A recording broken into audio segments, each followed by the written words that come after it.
सौर ऊर्जा प्रकल्पाबाबत एक महत्त्वाचीच नाही तर खूप मोठी बातमी समोर येत आहे। राज्यात शाश्वत विकासाला चालना देण्यासाठी महानिर्मितीतर्फे 1071 मेगावॅट क्षमतेचे सौर ऊर्जा प्रकल्प होणार आहेत। हा प्रकल्प मुख्यमंत्री सौर ऊर्जा प्रकल्प 2.0 अंतर्गत लवकरच कार्यान्वित होणार आहेत। या सौर ऊर्जा प्रकल्पांमुळे राज्यातील 3 लाखांपेक्षा अधिक शेतकऱ्यांना याचा फायदा होणार आहे। तो फायदा कसा होणार आहे चला व्हिडिओच्या माध्यमातून पाहूया। नमस्कार, मी आकांक्षा आणि तुम्ही पाहताय ट्रेंडी गप्पा। तर जेईपीपी इंडियाच्या मदतीने हा प्रकल्प राबवण्यात येणार आहे। जेईपीपी इंडिया हा प्रकल्प प्रभावीपणे राबवण्यासाठी प्रकल्प मॉनिटरिंग युनिट सुविधा आणि एक डिजिटल प्लॅटफॉर्म उपलब्ध करत आहे। महाराष्ट्र राज्य विद्युत निर्मिती कंपनी लिमिटेड सूत्रधारी कंपनी मर्यादित या कंपनीची संपूर्ण मालकीची उपकंपनी आहे। दुसरीकडे महानिर्मिती ही कंपनी नवीकरणीय ऊर्जेचे प्रकल्प सुरू करत आहे, ज्यामुळे वीज ग्राहकांना कमी दरात मिळणार असल्याचे बोलले जात आहे। तर मुख्यमंत्री सौर कृषी वाहिनी योजना नेमकी काय आहे? 2.0 दुसरीकडे जेईपीपी इंडिया ही company the Rockefeller Foundation, IKEA Foundation तसंच बेजॉस अर्थ फंड यांच्या सहकार्याने स्थापन झालेली आहे। या प्रकल्पांमुळे पारंपरिक ऊर्जेवरील भार कमी होणार आहे, तर कार्बन उत्सर्जन घटवून शेतक यांना सिंचनासाठी दिवसा अखंडित वीज पुरवठा मिळणार आहे। या सौर ऊर्जा प्रकल्पामुळे कृषी ग्राहकांना कमी दरात अधिक वीज वापरण्यास मिळणार आहे।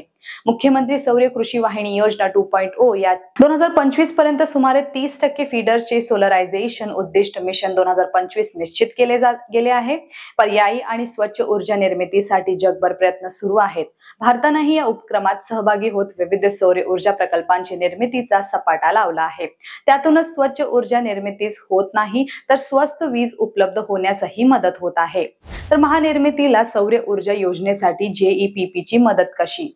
तर जेईपीपीच्या तंत्रज्ञान आणि नवकल्पनांचा उपयोग करून मुख्यमंत्री सौर ऊर्जा प्रकल्प 2.0 ची प्रभावी अंमलबजावणी होणार आहे। महाराष्ट्रात शाश्वत विकास चालना देणे हा या प्रकल्पाचा मुख्य उद्देश आहे। हे सौर ऊर्जा प्रकल्प वेळेत पूर्ण करता धोरणात्मक संयुक्त समिती स्थापन करण्यात येणार असून ही समिती मुख्यमंत्री सौर कृषी वाहिनी योजना 2.0 या योजनेबाबत मार्गदर्शन करेल। या समितीमध्ये सर्व सहभागदार यांचा समावेश असणार आहे।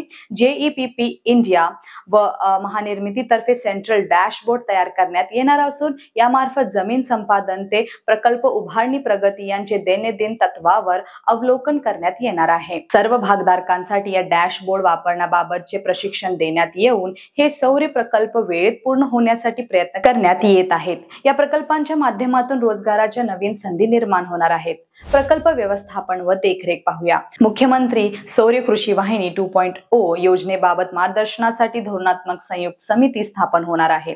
सेंट्रल डॅशबोर्डच्या माध्यमातून जमीन संपादन ते प्रकल्प प्रगतीचे दैनंदिन निरीक्षण, सर्व भागधारकांसाठी प्रशिक्षण आयोजित करून वेळेत प्रकल्प पूर्ण करण्यावर भर देण्यात येत आहे। एकूणच काय तर केंद्र आणि राज्य सरकाराकडून शेती व शेतकऱ्यांसाठी विविध योजना राबवल्या जातात। अशातच आता मुख्यमंत्री देवेंद्र फडणवीस यांच्याकडून एक महत्त्वपूर्ण निर्णय घेण्यात आला आहे। राज्यात शाश्वत विकासाला चालना देण्यासाठी महानिर्मितीतर्फे 1071 मेगावॅट क्षमतेचे सौर ऊर्जा प्रकल्प मुख्यमंत्री सौर ऊर्जा प्रकल्प 2.0 अंतर्गत लवकरच अंमलबजावणीत येणार आहेत। या प्रकल्पांमुळे राज्यातील 3 लाख शेतकऱ्यांना याचा लाभ होणार आहे। सौर कृषी योजनेतून 102 मेगावॅट सौर ऊर्जेची निर्मिती होऊन शेतकऱ्यांना याचा कितपत लाभ मिळेल? तुमचं मत कमेंट करून नक्की सांगा। व्हिडिओ आवडला असेल तर ट्रेंडी गप्पा या YouTube चॅनलला सबस्क्राईब करायला विसरू नका। धन्यवाद।